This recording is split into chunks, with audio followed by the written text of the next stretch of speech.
Olá pessoal, graça e paz. Que bom podermos estar aqui para lermos mais um capítulo deste livro, do livro de 2 Reis. E hoje vamos ler 2 Reis, capítulo 3. A rebelião de Moabe. Diz assim a palavra de Deus. Jorão, filho de Acabe, tornou-se rei de Israel em Samaria no 18º ano de Josafá, rei de Judá, e reinou 12 anos. Fez o que o Senhor reprova, mas não como seu pai e sua mãe, pois derrubou a coluna sagrada de Baal, que seu pai havia feito.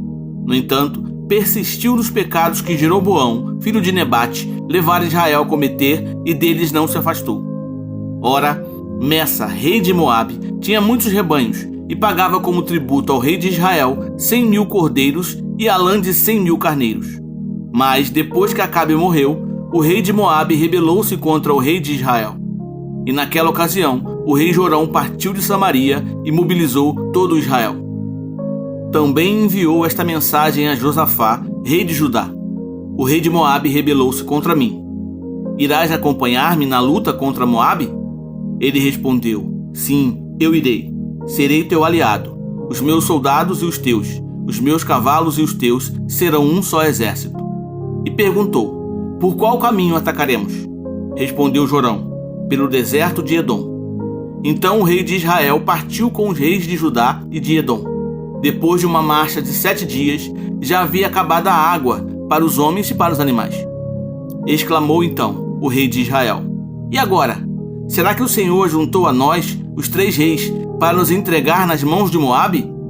Mas Josafá perguntou: será que não há aqui profeta do Senhor, para que possamos consultar o Senhor por meio dele?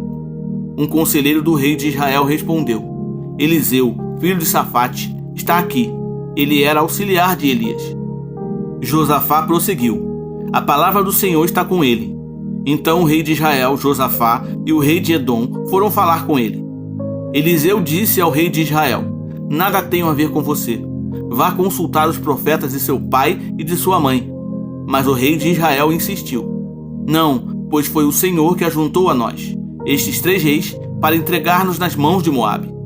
Então Eliseu disse: juro pelo nome do Senhor dos exércitos, a quem sirvo, que se não fosse por respeito a Josafá, rei de Judá, eu não olharia para você, nem mesmo lhe daria atenção. Mas agora tragam-me um arpista. Enquanto o arpista estava tocando, o poder do Senhor veio sobre Eliseu. E ele disse: assim diz o Senhor, cavem muitas cisternas neste vale. Pois assim diz o Senhor, vocês não verão vento nem chuva, contudo este vale ficará cheio de água, e vocês, seus rebanhos e seus outros animais beberão. Mas para o Senhor, isso ainda é pouco. Ele também lhes entregará Moabe nas suas mãos. Vocês destruirão todas as cidades fortificadas e todas as cidades importantes. Derrubarão toda árvore frutífera, taparão todas as fontes e encherão de pedras todas as terras de cultivo. No dia seguinte, na hora do sacrifício da manhã, a água veio descendo da direção de Edom e alagou a região. Quando os moabitas ficaram sabendo que os reis tinham vindo para atacá-los, todos os que eram capazes de empunhar armas, do mais jovem ao mais velho, foram convocados e posicionaram-se na fronteira. Ao se levantarem na manhã seguinte, o sol refletia na água. Para os moabitas que estavam defronte dela, a água era vermelha como sangue. Então gritaram: é sangue! Os reis lutaram entre si e se mataram. Agora ao saque, Moabe! Quando, porém, os moabitas chegaram ao acampamento de Israel, os israelitas os atacaram e os puseram em fuga. Entraram no território de Moabe e o arrasaram. Destruíram as cidades e, quando passavam por um campo cultivável, cada homem atirava uma pedra até que ficasse coberto. Taparam todas as fontes e derrubaram toda a árvore frutífera. Só Kir-Haresete ficou com as pedras no lugar. Mas homens armados de atiradeiras a cercaram e também a atacaram. Quando o rei de Moabe viu que estava perdendo a batalha, reuniu 700 homens armados de espadas para forçar a passagem, para alcançar o rei de Edom, mas fracassou. Então pegou seu filho mais velho, que devia sucedê-lo como rei, e o sacrificou sobre o muro da cidade. Isso trouxe grande ira contra Israel, de modo que eles se retiraram e voltaram para a sua própria terra. Pessoal, 2 Reis, capítulo 3, fala sobre a aliança entre os reis de Israel, Judá e Edom, contra Moabe. O capítulo começa com o reinado de Jorão, filho de Acabe, sobre Israel.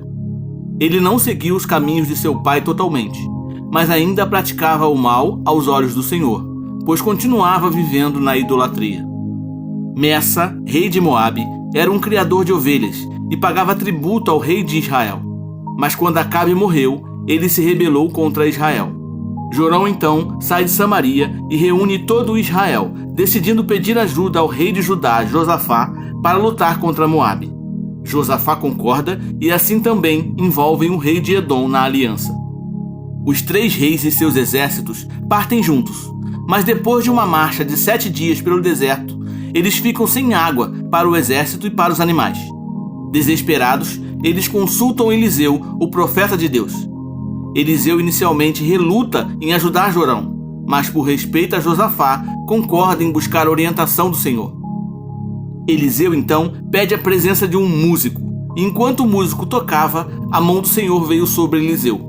Ele profetiza que o vale seco será cheio de água, mesmo sem vento ou chuva, e que Deus também entregaria Moabe nas mãos dos reis. Na manhã seguinte, a água milagrosamente aparece, enchendo o vale. Os moabitas, ao verem a água refletindo a luz do sol, pensam que era sangue e assim presumem que os reis aliados haviam se matado entre si. Eles se apressam para saquear o que pensam ser o campo dos mortos, mas são surpreendidos e derrotados pelo exército dos reis aliados. Os israelitas então destroem as cidades moabitas, arruinam a terra e cortam as árvores frutíferas. Em um último ato de desespero, o rei de Moabe tenta romper o cerco com 700 homens, mas falha. Ele então sacrifica seu filho primogênito sobre o muro, causando grande indignação nos israelitas, que se retiram e retornam para suas terras. Lembre-se, a obediência e a confiança em Deus são essenciais em todos os momentos, mesmo naqueles em que vivenciamos situações desesperadoras. Deus é capaz de prover milagrosamente e garantir a vitória de seu povo, independente das circunstâncias. E outra lição muito importante que aprendemos aqui: alianças feitas com o discernimento e orientação de Deus são vitais para o sucesso. Creia e viva isso. É isso aí, pessoal. Que maravilha, né? Conseguimos ler mais um capítulo do livro de 2 Reis. Espero que vocês estejam sendo edificados com a leitura deste livro e que ele possa abençoar a tua vida, te revelando coisas acerca da tua caminhada cristã, ok? Então, nos vemos amanhã para junto lermos mais um capítulo deste livro, que é muito importante para a nossa caminhada, ok? Então, fique na paz e que Deus abençoe.